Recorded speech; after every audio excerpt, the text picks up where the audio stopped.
Hi everyone, welcome back to the Online Pastry School YouTube channel. Unless you clicked to the wrong video, you want to know a little bit more about the confusing world of gelatine. The first thing you need to know is that there are a few main types of gelatine and everyone uses a different type just to make things difficult. So you've got powdered gelatine, titanium gelatine, bronze gelatine, silver gelatine, gold, platinum, red and fish. So obviously there's quite a few there. But apart from the fish and the powdered gelatine, you buy the others in sheets, which are all different strengths, which can be confusing when swapping, say, bronze to titanium. However, the good news is that when you're changing the leaves, the only difference is that they're stronger in setting power. The farther up you go up the level of, say, gold, titanium, silver, the further up you go, the stronger they are in setting power. But each leaf, as you go up, is lighter, so actually it works out one leaf for one leaf. So if you've got 7 leaves of bronze, you should be able to change that for 7 leaves of gold. No problem, it shouldn't make a difference. So yeah, 1 sheet of bronze gelatine will equal the same as all the others, so you can just do a direct swap.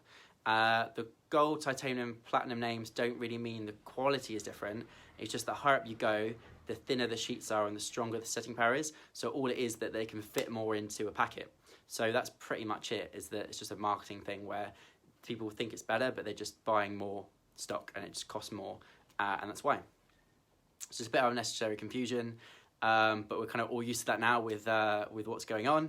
So it's like, do you use bronze gelatine, but only if you can't go to work, and use platinum gelatine, but if you must stay at home, and use gold gelatine, and you only go out for silver gelatine, but don't go to work if you have platinum gelatine, but only if you can't work from home.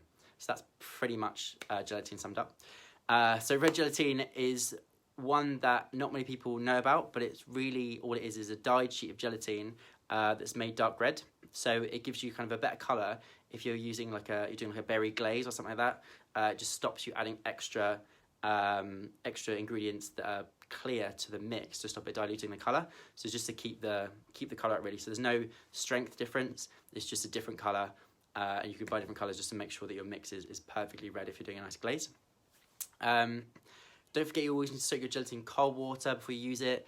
It needs to hydrate and take about 5 to 10 minutes to be soft and pliable. So that's the sheets. And with powdered gelatine, you normally use it in pastry shops because it's a little bit more accurate and you can control the amount of water that the gelatin contains, but it's only a tiny difference, so I wouldn't stress too much over it.